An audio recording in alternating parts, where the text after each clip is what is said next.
Hello everyone, what's up? Welcome back to my channel and I am Abrara, your own event planner. So we are back on another journey. हाँ, मैंने पहले कहा था कि हर Monday video आएगा, but I am sorry about that. इस Monday आ नहीं पाया, इस थर्सडे को आ रहा है एंड फॉलोइंग दिस डे हम लोग हर थर्सडे को एक वीडियो डालेंगे. मंडे को वीडियो रेडी था, मैं पहले ही डिस्क्लेमर दे दूँ before we start into the video. Monday को वीडियो शूट हो गया था बट अनफॉर्चुनेटली उसका साउंड नहीं आया. और क्योंकि मैं बात करके वीडियो बनाती हूँ तो ऐसा नहीं कि मैं बैकग्राउंड नॉइज या मैं बैकग्राउंड कुछ साउंड रिकॉर्ड करके डाल दूँ तो दैट वोंट लुक गुड. वो वीडियो देख के समझ में भी नहीं आएगा. So that's why we are shooting this video again and Thursday को आपको ये वीडियो देखने मिल रहा है and I hope most of you will join in this video, this journey again, ताकि हम लोग साथ में सीख सके, साथ में इवेंट प्लानिंग के बारे में जान सके. तो क्योंकि एक नया सेशन का शुरुआत हो रहा है, नया सेशन का नया जर्नी का शुरुआत हो रहा है, नए तरीके से सीखने का शुरुआत हो रहा है, तो let's begin with the basics. Event management के बेसिक्स क्या है इवेंट मैनेजमेंट, किसको आना चाहिए, क्यों करना चाहिए, क्या क्या पॉसिबिलिटीज़ है करियर ऑप्शन में. अगर आप अभी भी दुविधा में हो कि आपको इस प्रोफेशन में आना चाहिए कि नहीं, या फिर कहीं से पहले सीखना चाहिए, कोई इंस्टीट्यूट जाना चाहिए, कोई जॉब ज्वाइन करना चाहिए, हर चीज़ आपको इस वीडियो में आंसर मिल जाएगा. Let's begin with what is event management. Event management है क्या? फर्स्ट ऑफ ऑल तो आपको ये समझना चाहिए बिफोर इवेंट मैनेजमेंट, इवेंट किसको कहते हैं. आम भाषा में जो कोई भी दिन हमारे रोज़मर्रा की ज़िंदगी से अलग है, we can consider this as an event. जो जैसे किसी का बर्थडे हो, ठीक है, तो बर्थडे तो हर रोज़ नहीं आता, साल में एक ही बार आता है, तो वैसा.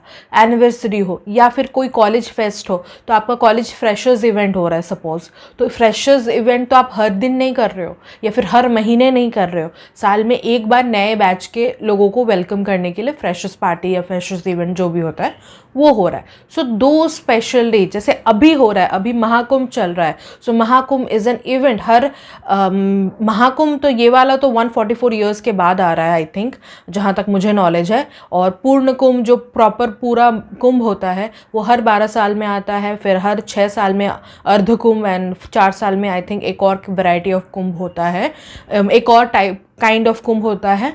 तो दीज आर नॉट समथिंग कि जैसे आपका हर रोज़ हो रहा है या हर कुछ दिन में हो रहा है, ऐसा नहीं है. The special dates which are not similar to our regular day, जो ऐसा कुछ दिन जो हमारे रोज़मर्रा की ज़िंदगी से अलग हो, कुछ अच्छा हो, तभी जाके हम लोग उसको इवेंट में वैसे सेलिब्रेशन की तरह जब कंसिडर करते हैं कुछ अच्छे चीज़ों को. बुरी चीज़ों को ऑफकोर्स हम लोग कोशिश करते हैं जितने मतलब शांति से बिताया जाए. ऑफकोर्स कोई श्राद्ध का इवेंट वो करेगा नहीं. So those are the things, कुछ अच्छा एंड कुछ अलग दिन जो है, जो सेलिब्रेशन हो रहा है कुछ या कुछ एक्टिविटी हो रहा है, उसको हम लोग इवेंट कर सकते हैं. जैसे Olympics, it is also an event, it is a sports event. फिर आपका आ गया वर्ल्ड कप भी हर साल नहीं होता है, राइट. तो आईसीसी जो ओडीआई वर्ल्ड कप होता है वो हर साल नहीं होता है. सो ऐसी चीज़ें जो हमारे रोज़मर्रा की ज़िंदगी में रेगुलर में नहीं हो रहा है, जैसे आप रेगुलर काम पे जा रहे हो या कॉलेज जा रहे हो या घर के काम भी कर रहे हो, तो आपका एक रूटीन है, आपके रूटीन से हटके कुछ भी दिन हो, कुछ भी उसमें अलग चीज़ हो, you can consider this as a event. कोई छोटा सा अपना पर्सनल इवेंट भी हो सकता है कि आज मैंने ज़िंदगी में पहली बार अकेले जाके इस काम को किया है. सपोज़ एक कॉफ़ी शॉप में जाके मैंने कॉफ़ी पी और बुक पढ़ा है बट अकेले, that can be your personal event as well. But जब आती है बात इवेंट मैनेजमेंट की, तो हम लोग बात करते हैं थोड़े से बड़े स्केल पे, जैसे बहुत सारे लोगों को एंगेज करके फिर कुछ सेलिब्रेशन या कुछ एक्टिविटी हो रहा है जिसके लिए आपको हेल्प की ज़रूरत है, या फिर क्लाइंट्स जो हमारे होते हैं उनको हेल्प की ज़रूरत है, सब कुछ ताकि सीमलेसली एकदम कोई प्रॉब्लम के बिना हो जाए, उसको हम लोग इवेंट मैनेजमेंट कह सकते हैं. इवेंट मैनेजमेंट के अंदर बहुत सारी पार्ट्स आता है. सबसे पहले तो मैं कहूँगी सबसे पहला प्रोडक्शन का पार्ट आता है. प्रोडक्शन के अंदर बहुत सारी चीज़ें आ सकता है, बट इसको लोग वेंडर जिनको हम कहते हैं, जिनसे हम वो प्रोडक्ट या एलिमेंट सोर्स करते हैं, उनको हम वेंडर कहते हैं. तो वो अलग अलग हो सकता है. बट प्रोडक्शन में क्या क्या आता है, सबसे पहले तो आपका सेटअप, चाहे वो लकड़ी से बना हुआ फ्रेम हो, बैम्बू का बैरिकेड हो, या कोई लोहे का स्ट्रक्चर हो, या कोई टेंट हो, स्टेज हो, सब कुछ आपका सेटअप में आता है। तो बेसिक स्ट्रक्चरल सेटअप प्रिपेयर करना भी प्रोडक्शन का हिस्सा है। तो different kinds of materials use होते हैं फॉर डिफरेंट पर्पसेस, जो कि हम आगे वीडियोस में जानेंगे धीरे धीरे। मैं एक एक टॉपिक को लेके डिटेल में समझाऊंगी कि क्या क्या कैसे होता है, क्यों होता है, क्यों वो एलिमेंट चूज़ होता है, सब आगे समझेंगे। बट ये जो पूरा एक स्ट्रक्चर तैयार करने का होता है, या फिर कोई गेट बन रहा है, कोई मैं ये अगर कुछ स्ट्रक्चर बनाना हो रहा है, टेंट हो रहा है ऑफकोर्स ओपन ग्राउंड में, बट अगर कोई वेन्यू है तो वहाँ पे स्टेज बन रहा है, या फिर वहाँ पे आप सुंदर तरीके से गेट बना रहे हो, ठीक है, या फिर वेडिंग है तो वरमाला का अलग स्टेज हो जाएगा, आपका मंडप अलग हो जाएगा, मंडप का जो स्ट्रक्चर तैयार होगा, सब कुछ प्रोडक्शन में आता है। तो प्रोडक्शन के साथ साथ मतलब जो ये सेटअप के साथ साथ एक और टर्म आता है फैब्रिकेशन। कपड़े का कोई भी काम, चाहे वो किसी को कवर करना हो कोई स्ट्रक्चर को, या फिर कोई डिज़ाइन बनाना हो पर्दे की तरह, तो दोज आर द थिंग, फैब्रिकेशन का काम भी प्रोडक्शन के अंदर आता है। और एक चीज़ क्या आता है, flower decoration. Flower decoration artificial हो, रियल हो, हर चीज़ का डेकोरेशन जो पार्ट होता है वो भी प्रोडक्शन के अंदर आता है। यहीं पे मैं बोल रही थी कि प्रोडक्शन में भी डिफरेंट तरीके होते हैं। जैसे कुछ फ्लावर वेंडर सिर्फ फ्लावर डेकोरेशन करते हैं, वो और कुछ करते नहीं है। जैसे बलून डेकोरेशन का भी वैसा ही कुछ सीन है। तो कुछ वेंडर्स होते हैं जो सिर्फ बलून डेकोरेशन करते हैं, वो एक्सपर्ट्स हैं उनमें, ठीक है। तो और एज इवेंट मैनेजर्स या इवेंट प्लानर्स या इवेंट प्लानिंग कंपनी, हम लोग हर आर्टिस्ट को अपने कंपनी के अंडर एज अ एम्प्लॉय नहीं रख सकते, because it would be a really costly affair, क्योंकि हर टाइम सेम तरीके का काम नहीं आ रहा है। तो sourcing out from different vendors is a smarter choice. तो बलून डेकोरेशन भी एक प्रोडक्शन का पार्ट हो गया, आपका फ्लावर डेकोरेशन हो गया। सिमिलरली LED स्क्रीन्स जो लगते हैं वो भी एक अलग पार्ट होता है, उसका वेंडर भी अलग होता है। ऐसा नहीं कि सेम रूफ के अंडर आपको हर चीज़ मिल जाएगा। कभी कभी बहुत बड़े वेंडर्स होते हैं वो कर देते हैं, बट यूजुअली अलग होता है। तो LED स्क्रीन का एक पार्ट हो गया है। इलेक्ट्रिकल्स के बारे में और भी बात करें तो माइक हो गया, आपका स्पीकर्स हो गया, ये जो साउंड सिस्टम हो गया एंटायरली, तो वो भी एक पार्ट होता है प्रोडक्शन का। जो भी आपका साउंड का वेंडर भी अलग हो सकता है। सिमिलरली लाइट्स का भी वेंडर अलग हो सकता है। डिफरेंट तरीके के लाइट्स यूज़ होते हैं डिफरेंट सेटअप में, जैसा उसका रिक्वायरमेंट होगा, जैसा वो इवेंट होगा, उसके हिसाब से डिफरेंट तरीके का लाइट्स यूज़ होता है। तो वो सारी लाइट्स का भी लाइट्स का सेटअप या लाइट्स का यूजेज भी प्रोडक्शन के अंडर आता है, एंड वेंडर भी इसके अलग हो सकते हैं। अब आता है सेकेंड पार्ट, जो आपका होता है केटरिंग यानी कि खाने के मामले में, जो लाइक हम लोग इवेंट की भाषा में कहते हैं F&B, food and beverages. Event क्यों, हॉस्पिटैलिटी की भाषा में भी कहते हैं F&B। तो फूड एंड बेवरेजेस का हिस्सा जो संभालना होता है, that is also part of event management. आप शायद कोई बाहर से केटरर हायर करो, या कोई वेन्यू पे हो, वहाँ से आपका कोई होटल है, ठीक है, सपोज। तो मोस्टली होटल्स, 5 स्टार होटल्स बोलो आप, छोटे पैमाने के भी होटल्स बोलो, ज़्यादातर होटल्स प्रेफर करते हैं, जिनके पास बैंक्वेट है तो वो प्रेफर करते हैं अपना केटरिंग सर्विस प्रोवाइड करें, ताकि मतलब उनका किचन भी उनके कंट्रोल में रहे, प्लस बैंक्वेट स्पेस वो लोग पर प्लेट कॉस्ट में रेंट आउट कर सके। ज़्यादातर आजकल आप देखोगे बैंक्वेट पर प्लेट कॉस्ट में ही रेंट आउट होते हैं। केटरिंग आपको एक बहुत ही महत्वपूर्ण हिस्सा है इवेंट मैनेजमेंट का, क्योंकि खाना साफ, हाइजीनिक, अच्छा, टेस्टी एंड वेल सर्व्ड होना चाहिए, सही टाइम पे गर्म होना चाहिए खाना, फिर सब इनफ होना चाहिए। खाना कम पड़े तो वो भी इवेंट मैनेजमेंट का मैनेज करने का जिम्मेदारी होता है। So this is the second important part. Third आता है हॉस्पिटैलिटी एंड लॉजिस्टिक्स। तो हॉस्पिटैलिटी एंड लॉजिस्टिक्स को मैं इकट्ठे क्यों बोल रही हूँ, दोनों वैसे अलग अलग चीज़ें हैं, बट हॉस्पिटैलिटी बहुत छोटे डिस्क्रिप्शन में देना चाहूँगी कि जैसे गेस्टों को मैनेज करना, सपोज वेलकम करना उनका, ठीक है, उनको कोई मदद चाहिए, कुछ ढूंढने को नहीं मिल रहा है, नेविगेट करना, उनको पार्किंग में हेल्प करना, या फिर आप गेस्टों को कुछ सोवेनियर्स शेयर कर रहे हो, या फिर कुछ गिफ्ट्स, रिटर्न गिफ्ट्स देना चाह रहे हो, उनको हेल्प करना, या स्टेज पे कुछ अवार्ड सेरेमनी हो रहा है तो वहाँ पे साथ साथ में hospitality team helps out with the trophies. क्योंकि स्टेज में अगर जा रहा है, आप लोग बहुत से अवार्ड शो में देखे होंगे, कोई मोस्टली लड़की जाती है तो कोई लड़की साड़ी पहन के या पर्टिकुलर यूनिफॉर्म पहन के हाथ में एक ट्रे लेके ट्रॉफी एंड अगर कुछ और साथ में हो, बुके वगैरह, या फिर उत्तोरियो बोलते हैं जो कपड़ा गले में एज रेस्पेक्ट पहनाते हैं, तो वो सब चीज़ें लेके जा रहा है। सो वो भी हॉस्पिटैलिटी का पार्ट होता है।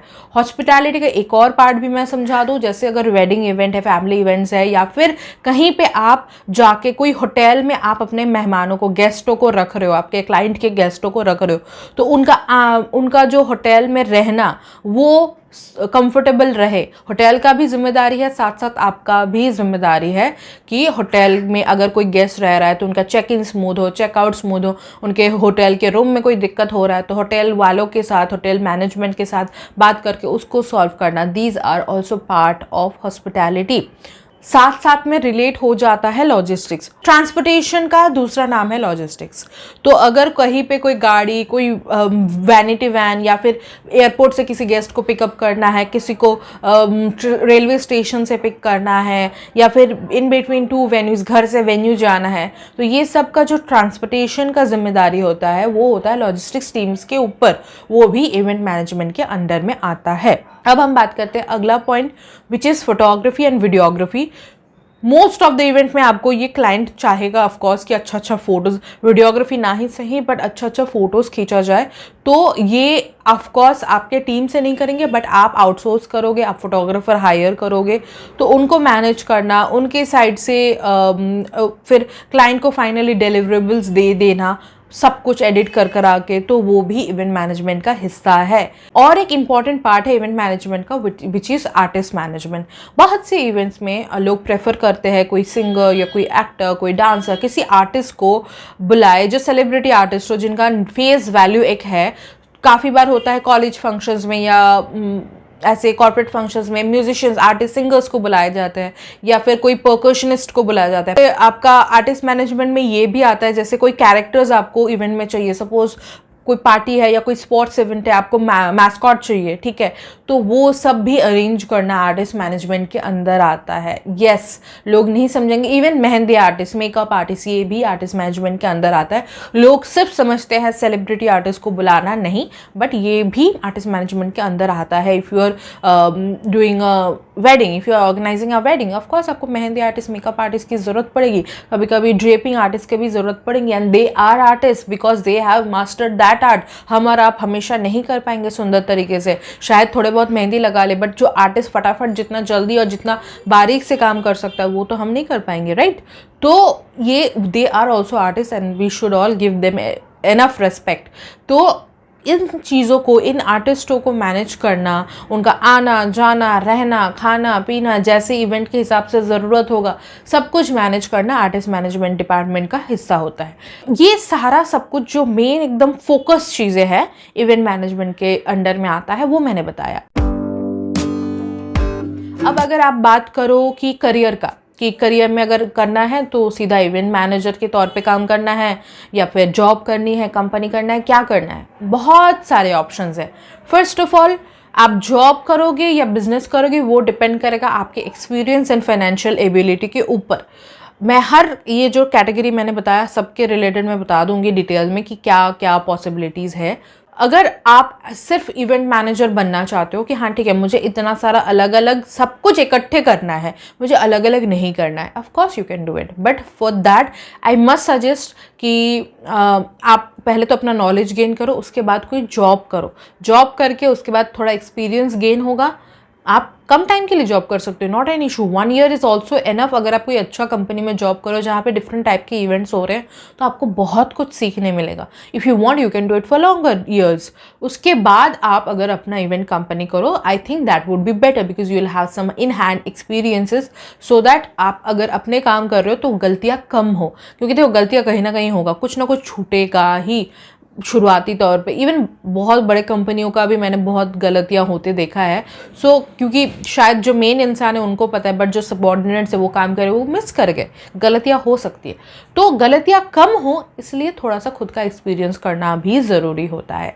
अब बात आता है, अगर आपको event management as a company करना है तो आपको ट्रेड लाइसेंस चाहिए सिंपल, और एक ऑफिस पे एक एड्रेस चाहिए जो आपके या आपके पेरेंट्स के हो, एंड उनको अगर आपके पेरेंट्स के हैं या फिर कोई फैमिली मेम्बर का है तो उससे आपको एनओसी चाहिए, कोई रेंटेड प्रॉपर्टी भी हो सकता है, वॉट एवर इट इज़, एक एड्रेस चाहिए जिसको आप प्रूफ कर सकते हो कि हाँ ये मेरे अंडर में फ़िलहाल है, be it owned, be it rented, be it permitted, whatever it is, आपको वो प्रूफ करना होगा and you just need a license, that's it. बात आती है ये जो पार्ट्स हमने बताया कि प्रोडक्शन या फिर आपका फोटोग्राफी, ये सब कुछ, हर चीज़ के लिए एक तो पहला चीज़ प्रोडक्शन एक ह्यूज पार्ट है।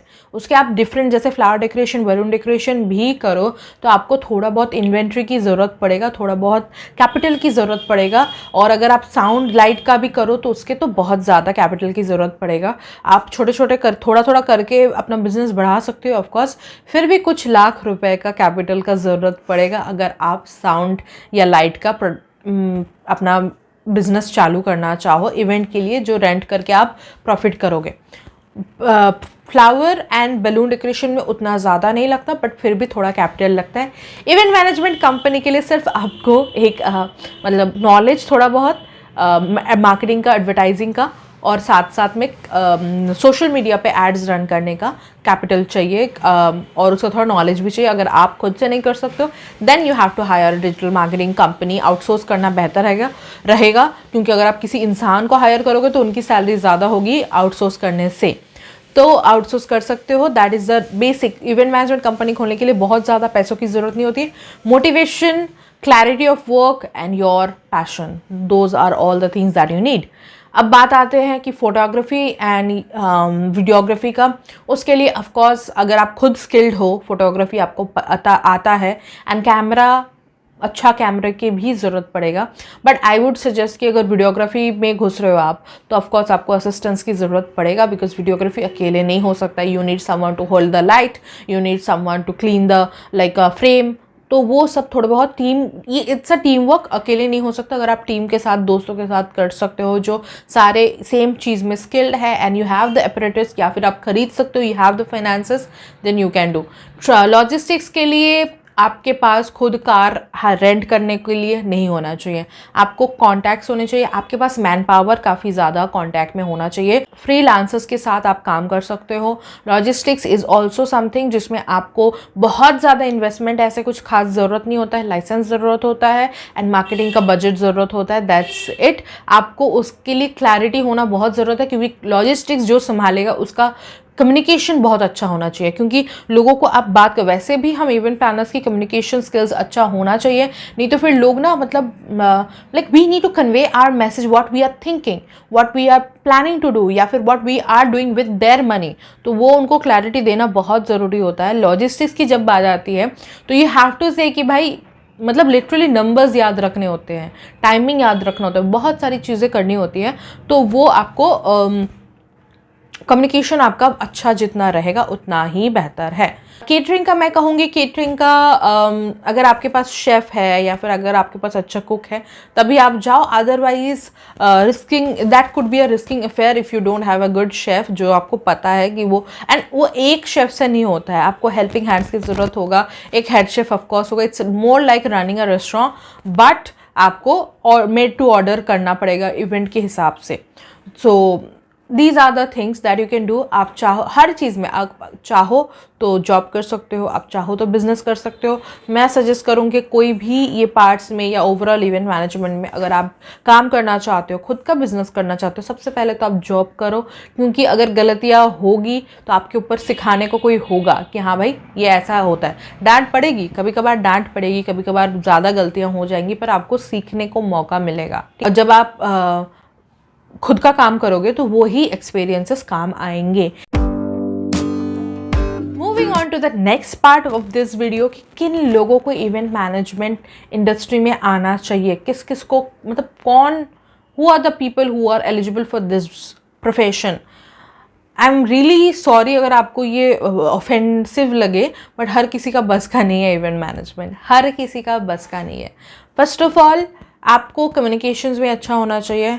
सेकंड, आपको थोड़ा सा कॉन्फिडेंस तो चाहिए। देखो हाँ, आप बिल्ड कर सकते हो धीरे धीरे काम करते करते, your confidence will grow and आपको लोगों से बात करते करते वो भी और अच्छा पॉलिश हो जाएगा, आपका कम्युनिकेशन स्किल्स भी बेहतर होंगे, बट कॉन्फिडेंस देखो चाहिए। कॉन्फिडेंस अगर नहीं होगा तो क्लाइंट आप पे क्लाइंट क्यों देगा आपको काम? आप अगर कॉन्फिडेंटली नहीं बोल सकते हो कि हाँ भाई देखो ऐसा ऐसा, हाँ सर देखिए, यहाँ मैम देखिए कि ऐसा ऐसा ऐसा हो सकता है, and these are the possibilities and you this उनको मोटिवेट करना कि भाई तुम्हारा ये इवेंट तुम अगर हमको दे रहे हो तो you will make the best decision of your life, ये फील उनको कराना होगा, ठीक है। एंड ऑफ कोर्स काम भी वैसा देना है, इवेंट मैनेजर्स की नाक नहीं कटानी, ठीक है।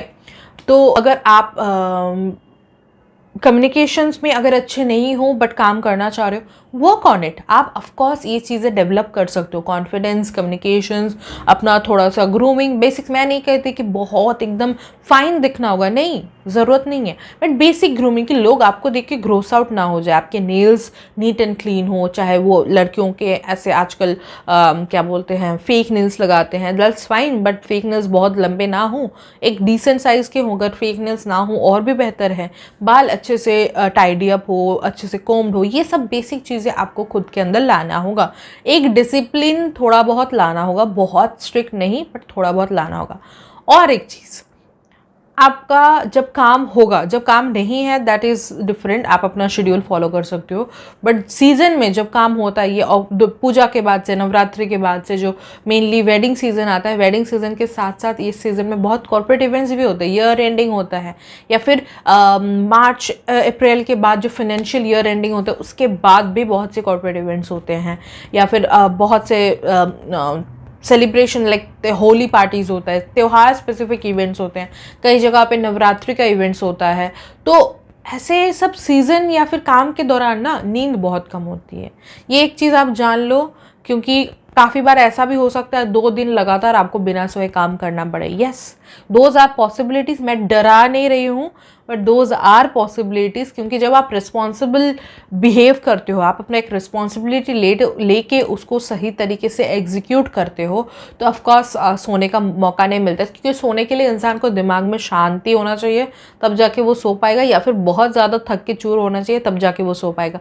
बट जैसे एक वेडिंग का मैं एग्जाम्पल दे रही हूँ कि वेडिंग सुबह मानो हल्दी है, रात को शादी है, सुबह 8-9 बजे 10 बजे तक हल्दी ख़त्म हो गया, पर रात को शादी है, तो फैमिली वालों के लिए या जिनकी शादी है उनके लिए तो ये 2 फंक्शन है, बीच में उनको रेस्ट करना है, शाम को उठ के तैयार होके शादी में आना है, दुल्हन थोड़ा पहले से तैयार होगी एंड बाकी की चीज़ें। बट आपको एज ए इवेंट प्लानर क्या करना है कि अर्ली मॉर्निंग उठ के सुबह जो हल्दी होगा उसका सारा तैयारी करना है, उसका खाना, डेकोरेशन, सारे एलिमेंट्स, सारे हॉस्पिटैलिटीज, लॉजिस्टिक्स सब मैनेज करना है। उसके बाद उनका अगर ख़त्म हो गया तो फिर उसके बाद डेकोरेशन का या फिर सेटअप का डिसमेंटलिंग करना ज़रूरी है। डिसमेंटलिंग मतलब सारा डेकोरेशन निकालना, तो डिसमेंटलिंग करवाना, फिर अगला दोपहर में गेस्ट हैं तो वो तो खाना तो खाएंगे रे बाबा, तो खाने की उनका जिम्मेदारी करना है, उनको फिर अब बताना है कि भाई ऐसे ऐसे ऐसे ऐसे ये शेड्यूल है, आप इस टाइम पे यहाँ पे आ जाओ। होटल स्टाफ के साथ में करना बहुत इजी हो जाता है, बट वो भी कोऑर्डिनेट करना ज़रूरी है। आपको टाइम नहीं मिलेगा कि आप बीच में रेस्ट लो, क्योंकि आपको दोपहर का खाना भी देखना है, सब कोई खाया है कि नहीं वो भी देखना है, आपके अपने जो स्टाफ है, जो लेबर लोग काम कर रहे हैं सेटअप में, उनको रेस्ट भी करवाना है, क्योंकि अगर रेस्ट नहीं करवाओगे तो वो काम नहीं कर पाएंगे आगे का अच्छे से। फिर शाम की शादी की सारा सेटअप आपको सुबह से ही करवाना है बैक एंड पे, क्योंकि वो लोग देखेंगे नहीं पर आपको करना है। फिर शाम की सारी गाड़ियाँ आ गई है कि नहीं, गाड़ी डेकोर हुआ है कि नहीं, घोड़ी की ज़रूरत है, सब कुछ आया है कि नहीं, सब कुछ आपने ही देखना है, आपके टीम ने ही देखना है, तो आपको सोने का मौका नहीं मिलेगा। मानो शादी ख़त्म होते होते सुबह के 4 बजे, ओके, ऑल डन, विदाई वहाँ से नहीं हुई, वो लोग रह के, क्योंकि मे बी डेस्टिनेशन वेडिंग है, तो वहाँ पे रह के थोड़ा सा फ्रेशन अप होके उसके बाद they will go may be, या फिर 2 दिन बाद जाएंगे। तो आपका लगातार ना आपका नींद की लिटरली शेड्यूल ब्रेक होने वाली है। तो वो अगर आप कर सकते हो, ऐसा नहीं कि बहुत लोग होते हैं कि अगर मैं ना सोऊं तो मेरी तबीयत ख़राब हो जाती है, तो उनके लिए थोड़ा सा दिक्कत हो सकता है। तो बी प्रिपेयर्ड, कभी भी इवेंट हो, एंड ये ना रेगुलर रूटीन नहीं है कि हाँ डेली मुझे 2 घंटे यहाँ इस वक्त सोने को मिलेगा, बाद में फिर और 4 घंटे इस वक्त सोने को मिलेगा, ऐसा रूटीन नहीं है, दैट इज़ वेरी इरेगुलर। तो वो थोड़ा सा हेक्टिक हो सकता है बहुत से लोगों के लिए। मैं आपको प्रोज एंड कॉन्स बता रही हूँ इस इंडस्ट्री का, आप अपना डिसाइड करो कि आप रह सकते हो कि नहीं। अब बात आती है थोड़ा सेफ्टी का। लड़कियों के लिए फ्रैंकली स्पीकिंग कोई कभी भी कहीं पे भी सेफ नहीं। आजकल तो लड़के भी बहुत से ऐसे असॉल्ट में या फिर मोलेस्टेशन में विक्टिमाइज हो रहे हैं, लड़के भी हो रहे हैं, बट लड़कियों के लिए हमेशा ये ज़्यादा अनसेफ रहा है। इवेंट में आपको लेट नाइट तक काम करना हो सकता है, अकेले बहुत जगह जाना हो सकता है, तो अपना सेफ्टी का जिम्मेदारी आपको होता है। आपको चौकन्ना रहना है, आपको ध्यान रखना है कि आप कहाँ जा रहे हो। अगर कोई ऐसा लोकेशन पे जा रहे हो जहाँ पे आपको थोड़ा सा डाउट हो तो साथ में किसी को लेके जाओ, चाहे वो आपका टीम का हो या ना हो। प्रेफरेबली अ मेल फ्रेंड और पार्टनर विल बी ये मतलब बेस्ट। मैं कोई मिसोजिनिस्ट बिहेवियर नहीं कर रही हूँ, but this is the reality of our society. कोई मेल साथ में रहता है तो लोग इजीली परेशान नहीं करते हैं। या फिर ऐसा कोई जगह पे जा रहे हो या फिर लेट नाइट हो या दूर जा रहे हो तो अपने फैमिली को अपना लाइव लोकेशन भेज रखा करो। व्हाट्सएप पे आई थिंक 8 घंटे तक आप रख सकते हो, या फिर अनटिल आई टर्न ऑफ ऐसा कुछ होता है तो आप भेज के रखा करो। या फिर आप घर वालों को बता दिया करो कि हाँ मैं यहाँ जा रही हूँ, ये लोग मेरे साथ हमेशा होंगे, अगर कुछ ज़रूरत हो या अगर कोई प्रॉब्लम हो, रब ना करे बट अगर हो तो आप इन लोगों को कांटेक्ट कर सकते हो। ये मेरी मम्मा बोल बोल के मुझे आदत करवाई है, एंड बट आई थिंक ये बहुत जेन्युइन कंसर्न है, क्योंकि हम लड़कियों को या लड़कों को किसी को भी सेफ रहना बहुत ज़रूरी है। हर जगह अच्छा नहीं है, बट लकीली मैं लेट नाइट कभी भी काम की हूँ। मेरा रिसेंट दुर्गापुर में एक इवेंट हुआ था कुछ महीनों पहले, कॉलेज फेस्ट था, वहाँ पे पूरा क्रू में अकेली I was the only women, ठीक है, but thankfully everyone was so good. चाहे वो कोई हो, लेबर हो, चाहे वो सीनियर स्टाफ हो, चाहे वो दूसरे वेंडर्स के हेड हो, सब कोई were very good, very respectful, and मुझे ऑफकोर्स कोई दिक्कत नहीं हुई है, and I had my team, वो भी एक बेनिफिट है। तो ये सारी चीज़ें हो सकता है, तो थोड़ा सा खुद को चौकन्ना रहना है और कुछ नहीं। आप डेफिनेटली आ सकते हो। तो बहुत से लोगों को लगेगा कि नहीं सेफ़ नहीं है, ऑफ कोर्स थोड़ा रिस्क है, बट आप ये बताओ कोई कॉर्पोरेट ऑफिस में जाके हरास नहीं होता है क्या? या फिर जो दिन में काम कर रहा है, ऐसा नहीं कि लेट नाइट शिफ्ट कर रहे हैं, दिन में काम कर रहे हैं, ठीक है, कोई घर पे हरास नहीं होता है क्या? अगर मतलब किस्मत बुरे लोग आसपास है तो खुद को बचाना और बुरे लोगों से जितना हो सके दूर रहना, क्योंकि हम लोगों को एक वाइब आ जाता है कि ये इंसान ठीक नहीं है, तो दूरी बना के रखो, ठीक है। हमेशा काम के पीछे नहीं भागना है। अगर कोई क्लाइंट आपको शुरुआत से ही थोड़ा सा गड़बड़ लग रहा है एंड अगर आपको उसकी वाइब समझ में नहीं आ रहा, जस्ट लीव दैट वर्क। ज़रूरी नहीं है 2 रोटी कम कमा लोगे, नो प्रॉब्लम, बट खुद की सेफ्टी, खुद की डिग्निटी मेंटेन रखना सबसे ज़्यादा ज़रूरी है। ये कुछ चीज़ें हैं। अब आते हैं कि हमें पढ़ना या सीखना कहाँ है, इवन इंस्टीट्यूशन में जाना है या नहीं जाना है, या मेरे वीडियोस देखने हैं। एनीवे, मजाक कीपिंग द जोक असाइड, मेरे वीडियोस ऑफ कोर्स आप देख सकते हो, सीख सकते हो, that is a different thing, but मैं कोई इंस्टीट्यूशनल नॉलेज आपको नहीं दे रही हूँ। मैं अपना पर्सनल नॉलेज, पर्सनल सीख आपको शेयर कर रही हूँ। जो मैंने सीखा है वो शेयर कर रही हूँ, बट हाँ मैं भी इवेंट इंस्टीट्यूट से ही पढ़ी हूँ, क्योंकि देखो मेरा 2-3, मैं ना बहुत लाइफ में बहुत क्लियर कट हूँ, स्ट्रेट फॉरवर्ड हूँ कि ये चीज़ें हैं, लॉजिकली ये मुझे सही लग रहा है तो ये करना पड़ेगा, सिंपल। तो मैंने देखा, I am from a science background, मैं ग्रेजुएशन भी बॉटनी में ही किया है, मेरे पेरेंट्स भी साइंस बैकग्राउंड, मेरे खानदान में मेजॉरिटी लोग, ठीक है। आई वॉज अ लाइक खानदान में डॉक्टर्स एंड लॉयर्स ये सब ज़्यादातर है, तो उनमें से आके अचानक से इवेंट में घुसना वाज डिफ़िकल्ट, क्योंकि मुझे कभी भी ये अलाउ नहीं था कि मैं इवेंट फ्रीलांसिंग करूं। यस, मुझे पता भी नहीं था आधे लोगों को, मतलब किस पे ट्रस्ट करूं मुझे पता नहीं था, ठीक है। तो मैंने कभी भी आज तक लाइफ में मैंने कभी भी इवेंट फ्रीलांस नहीं किया है। हाँ, इवेंट जब मैं स्टूडेंट थी इंस्टीट्यूशन में तब ऑफ कोर्स काम किया, but I won't call it a freelance, we would call it a experience कि नहीं हमें स्टाइपेंड वगैरह मिलता था, नहीं मिलता था, बहुत सारी चीज़, that was one of our learning process, like part of our learning, ठीक है। तो आप अगर ऐसा कुछ आपका कुछ आइडिया नहीं है इवेंट इंडस्ट्री में होता क्या है, आपको एक इंस्टीट्यूशन में जाना चाहिए। मैं कहूँगी yes, they can be expensive, meanwhile आप मेरे वीडियो देख के थोड़े बहुत नॉलेज गेन कर लो, बट आई वुड सजेस्ट कि अगर आपको इन हैंड एक्सपीरियंस चाहिए तो अचानक से कोई कंपनी आपको नौकरी नहीं देगा कि इफ़ यू एंड देगा भी तो आपको वो प्रॉपर जॉब रोल नहीं मिलेगा या फिर प्रॉपर सैलरी नहीं मिलेगा। वैसे भी इवेंट इंडस्ट्री में सैलरी का थोड़ा सा डगमगाहट हालत ही है, इवेंट इंस्टीट्यूट में जाना कोई बुरी बात नहीं है, आप सीख सकते हो। आप पहले उनका बारे में जान लो, उनका जो करिकुलम है वो पूरा अंडरस्टैंड कर लो कि कितना क्या हो सकता है, क्या बेहतर है आपके लिए, कितना क्या आप जो सीखना चाहते हो वो लोग वो सिखा रहे हैं कि उनका मॉड्यूल क्या है, सब कुछ जान लो। जान के आपको अगर फीस वगैरह टाइमिंग सब ठीक लगे देन ज्वाइन, ऑफकोर्स ज्वाइन। मैं तो सजेस्ट करूँगी कि इवेंट इंस्टीट्यूशन में जाना एक अच्छा डिसीजन रहेगा।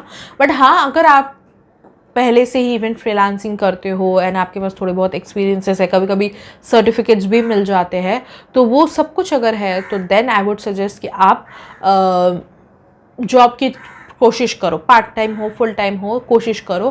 करके आपको बेनिफिट ये होगा कि हाँ, जॉब एक्सपीरियंस जब लग जाता है तो आगे गाड़ी चलने लगती है। Because it's all about your knowledge and your confidence. ये दोनों कहीं से भी आए, चाहे इंस्टीट्यूट से आए, चाहे जॉब करके आए, चाहे फ्रीलांस करके आए, आना चाहिए। तो ये था हमारा जी basic introduction of event management कि ये है क्या, क्यों, किसको आना चाहिए, क्या क्या ऑप्शंस है, क्या क्या करियर अपॉर्चुनिटीज़ है, ये सब कुछ हमने आज डिस्कस किया है। आई होप आपको अच्छा लगा है। अगर इसी से रिलेटेड जो कि अगर मानो कोई पॉइंट मैं मिस कर गई हूँ अकॉर्डिंग टू यू, आपको कुछ और जानना है ये बेसिक के बारे में, तो आप डेफिनेटली कमेंट कर सकते हो। मैं अगले वीडियो में उसका रिप्लाई ज़रूर कर दूँगी। कोई कमेंट आता है तो, कोई सवाल आता है तो मैं रिप्लाई ज़रूर कर दूँगी। And I will meet you in my next video next Thursday दोपहर 3 बजे। तब तक के लिए बाय बाय।